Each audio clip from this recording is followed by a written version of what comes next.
They spray-painted "Water Thief" on my truck. The protesters were at my door, and the lawsuit could take everything I owned.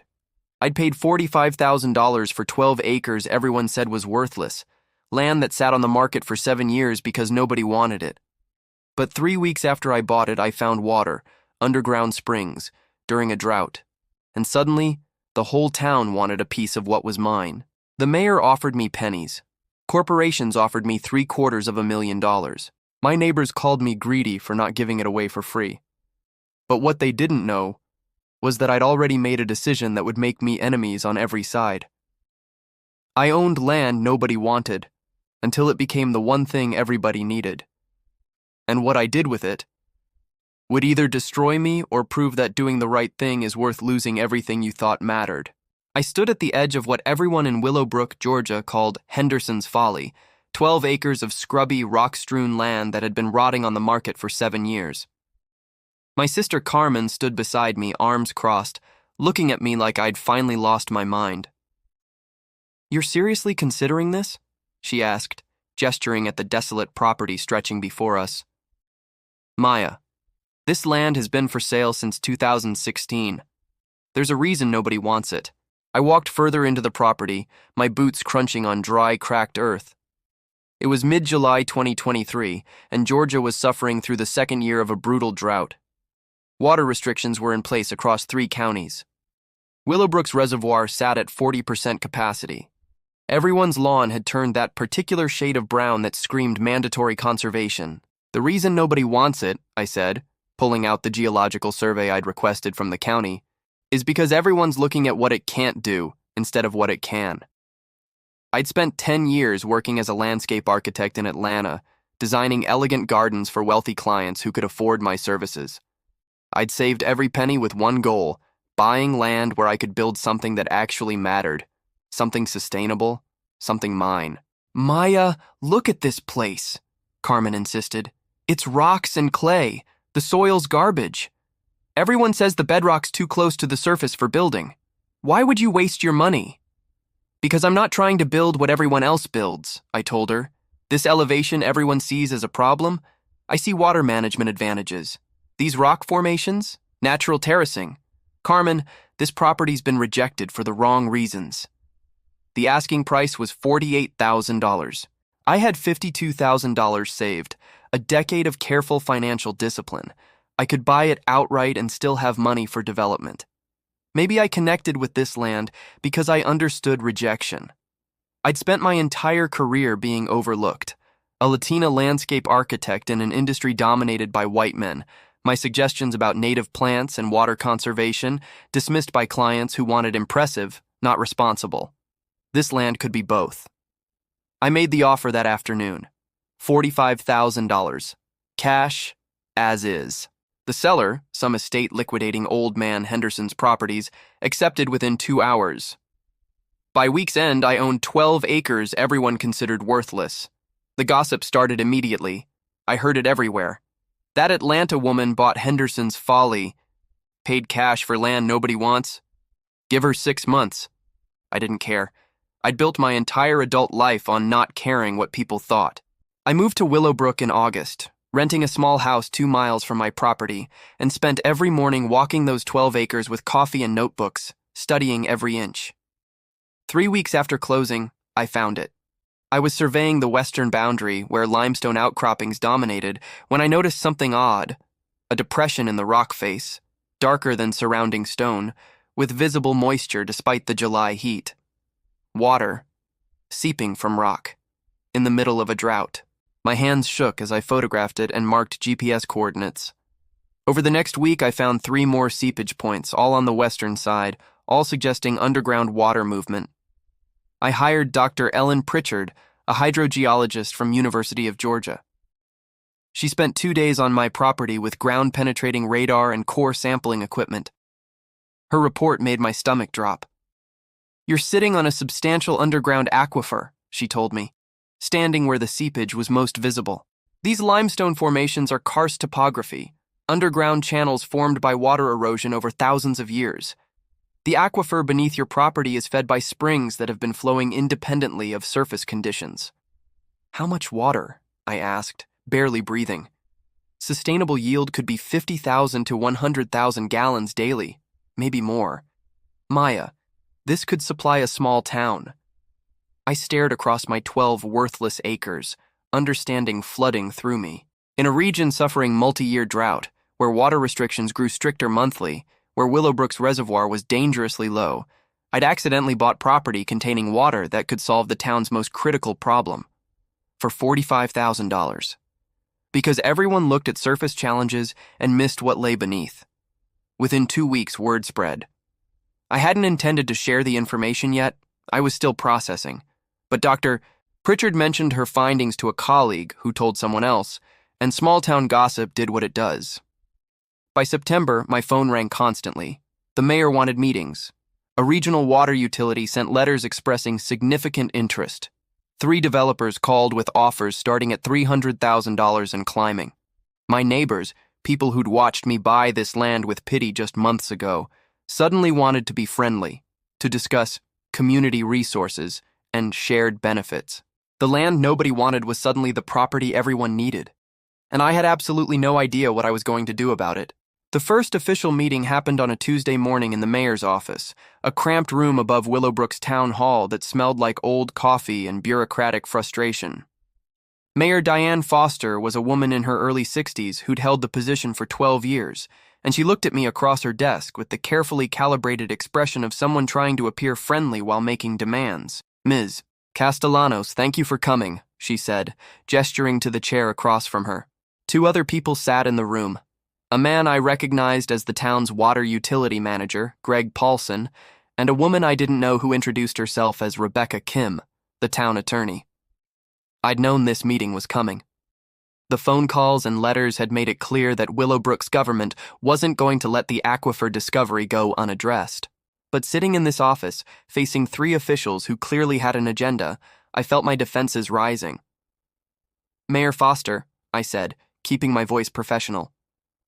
"I appreciate the invitation, but I want to be clear from the start. I didn't come here to negotiate selling my property. I came to understand what the town's expectations are." Greg Paulson leaned forward, his weathered face showing the stress of managing water resources during a multi-year drought. "Ms. Castellanos, you need to understand the situation we're facing. Our reservoir is at critical levels. We've implemented Stage 3 water restrictions, no lawn watering, limited shower times.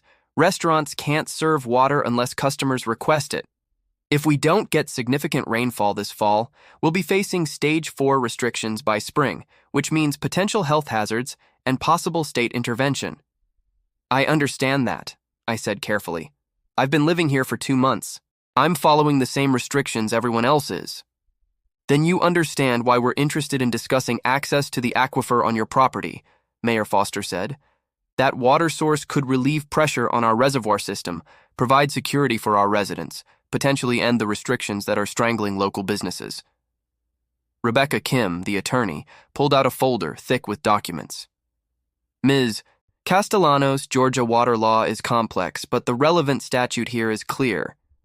While you own the surface rights to your property, groundwater rights in Georgia are governed by the principle of reasonable use.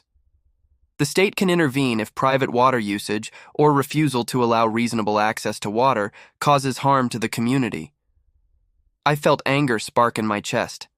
"Are you threatening to take my property?" "Not threatening," Rebecca said smoothly. "Explaining the legal framework.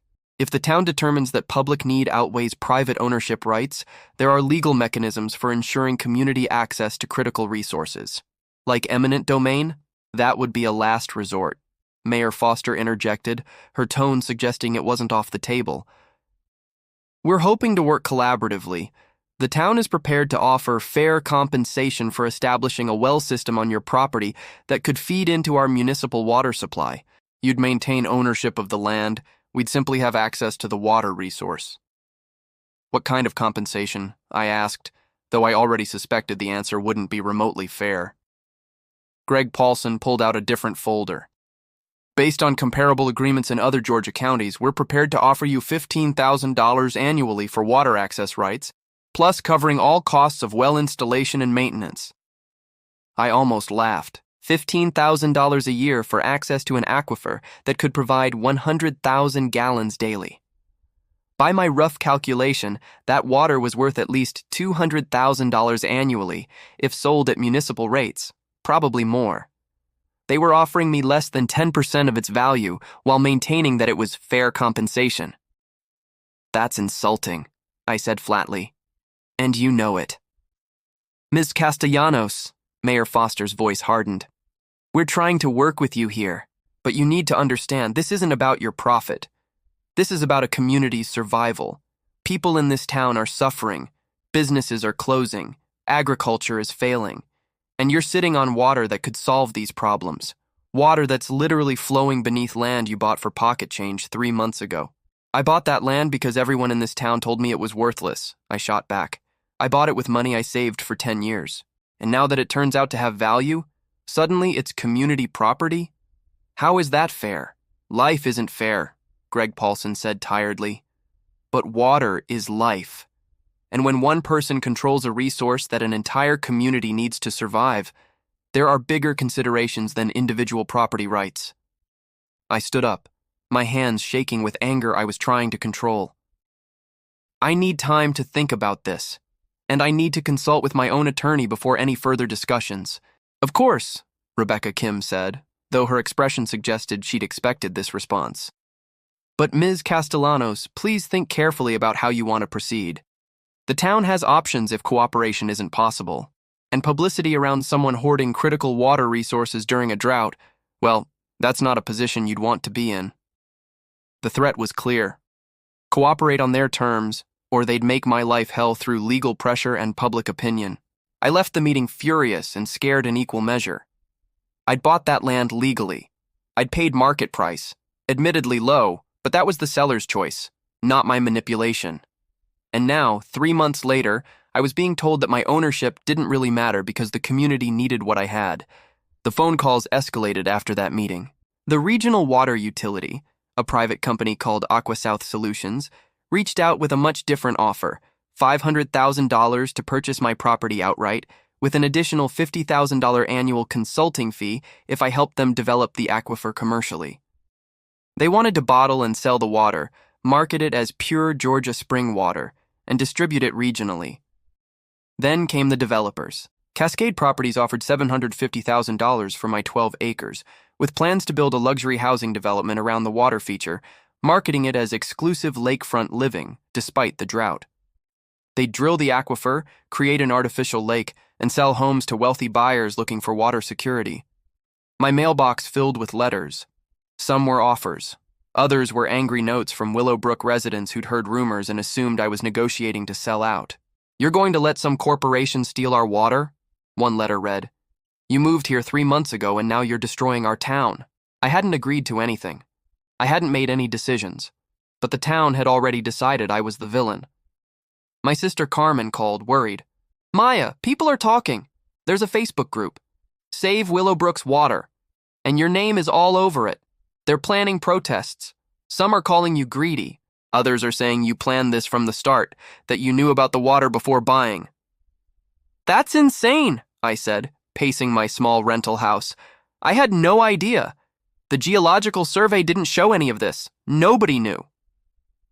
Doesn't matter what's true, Carmen said pragmatically. Matters what people believe.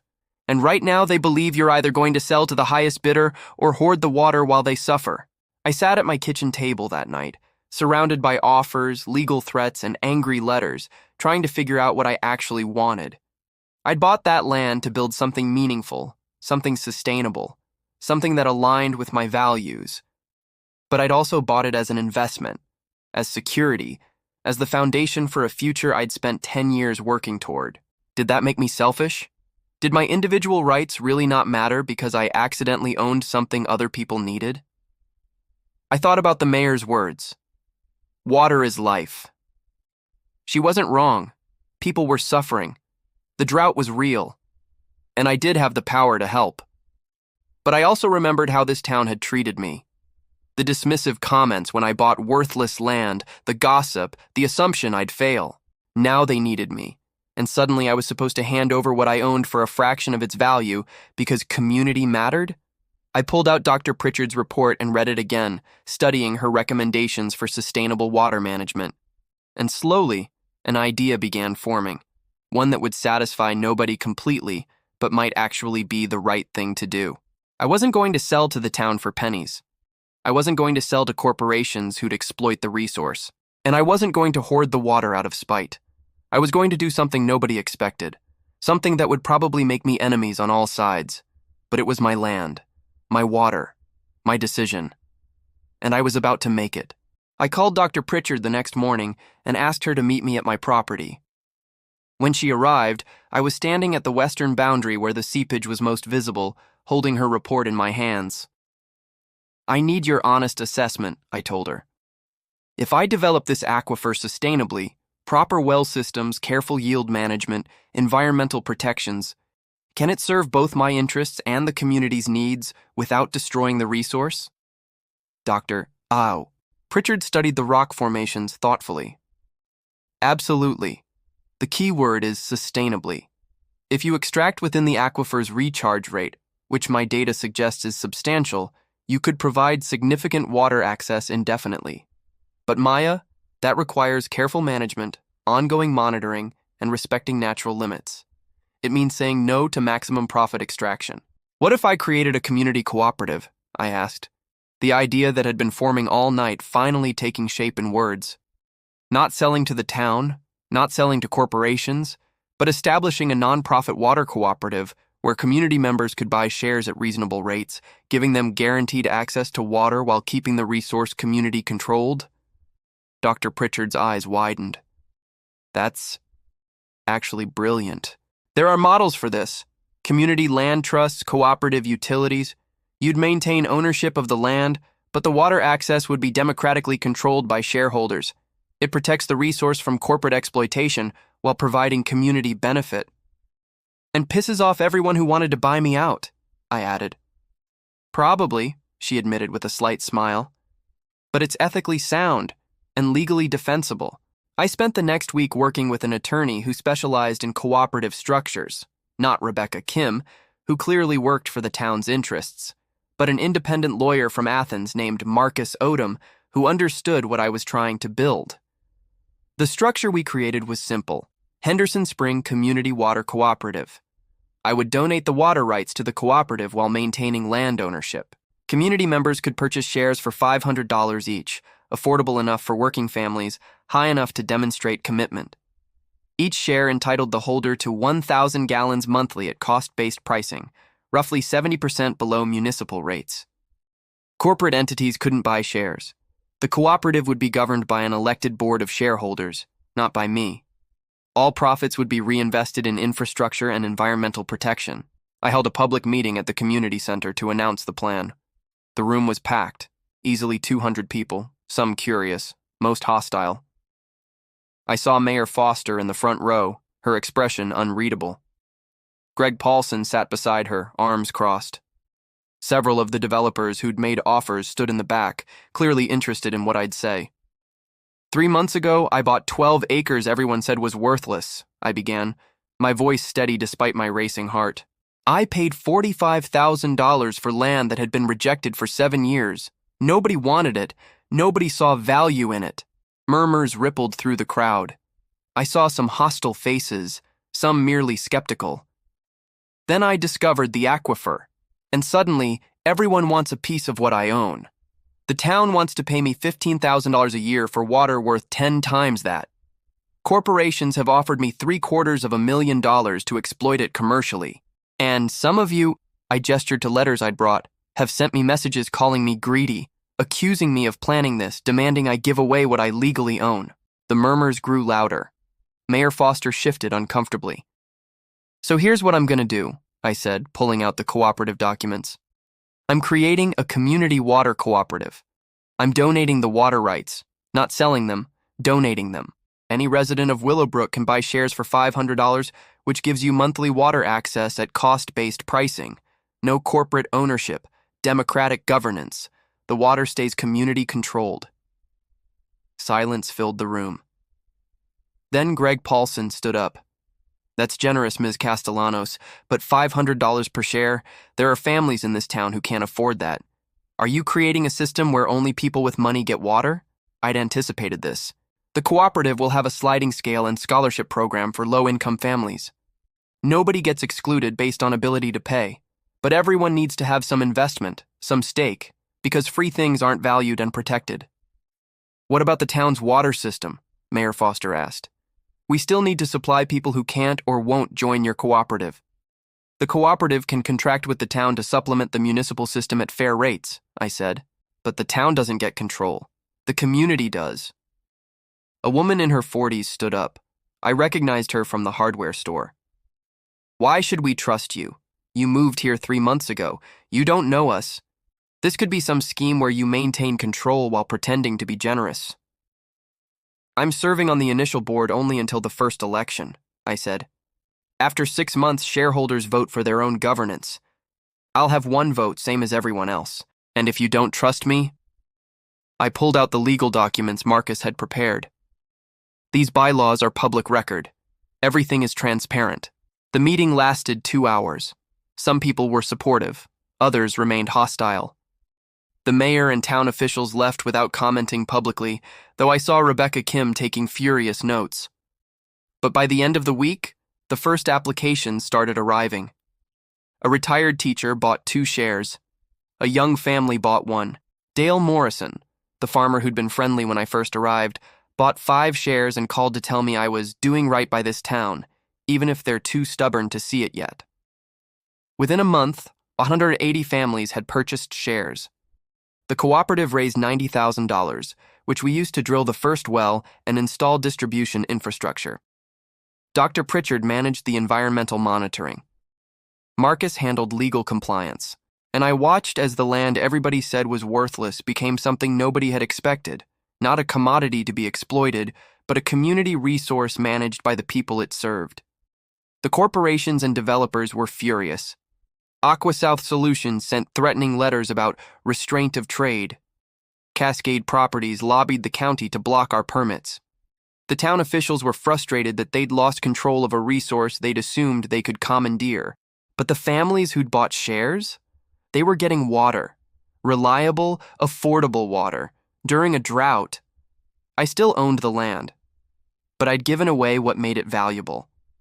And somehow, that felt exactly right. I thought the hardest part was over. I was wrong. 2 months after the cooperative launched, AquaSouth Solutions filed a lawsuit claiming I'd violated antitrust laws by monopolizing a critical resource and restricting market competition. Their legal argument was absurd. How could a nonprofit cooperative that charged cost-based prices be monopolistic? But the lawsuit froze our expansion plans and cost the cooperative $30,000 in legal defense fees we couldn't afford. Then the county denied our permit for a second well, citing environmental concerns that hadn't existed when we applied for the first one. I suspected Mayor Foster's influence. She'd been noticeably cold since I'd rejected the town's offer, and several council members were openly hostile. The worst came from within Willowbrook itself. A group of residents who hadn't bought shares, either because they couldn't afford the $500 or because they'd been holding out for the town to force me to provide free access, started protesting outside my rental house. They carried signs reading, "Water is a human right, not a commodity," and "Greedy outsider hoarding our resources." The irony wasn't lost on me. I'd literally donated water rights and created affordable community access, but because I hadn't given everything away for free, I was still the villain in some people's eyes. My sister Carmen called, worried. "Maya, this is getting dangerous. Someone spray-painted water thief on your truck last night. Maybe you should come back to Atlanta for a while." "And let them win?" I asked, scrubbing paint off my vehicle. "Carmen, I did the right thing. I created a system that's fair and sustainable. If that's not good enough for some people, that's their problem. But it was my problem when someone cut the power line to our well pump, forcing a 3-day shutdown that left 180 families without water. It was my problem when the local newspaper ran an op-ed titled, "One Woman's Profit Isn't Worth a Town's Suffering," despite the fact that I wasn't profiting at all. Dr. Pritchard called with more bad news. "Maya, the state environmental agency wants to do their own aquifer assessment. They say there are concerns about over-extraction and long-term sustainability.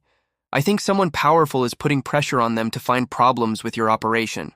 I sat in my rental house that night, exhausted and angry, reading through legal threats and protest demands and newspaper attacks, wondering if I'd made a terrible mistake. Maybe I should have just sold to the highest bidder, taken the money, and left. Maybe trying to do the right thing wasn't worth this constant battle. Then my phone rang. It was Dale Morrison, the farmer who'd bought 5 shares. Maya, there's a community meeting tomorrow night. Not organized by the mayor or the protesters. Just regular folks who've been using the cooperative water. We want you there. We want you to hear something. I almost didn't go. I was tired of meetings, tired of defending myself, tired of being portrayed as either a saint or a villain when I was just trying to navigate an impossible situation ethically. But I went, and what happened there changed everything. The community center was packed again, but this time the faces were different. These were the 180 families who'd bought shares, the people who'd been using reliable water for 2 months, the parents whose kids could shower daily again, the farmers whose kitchen gardens were producing food.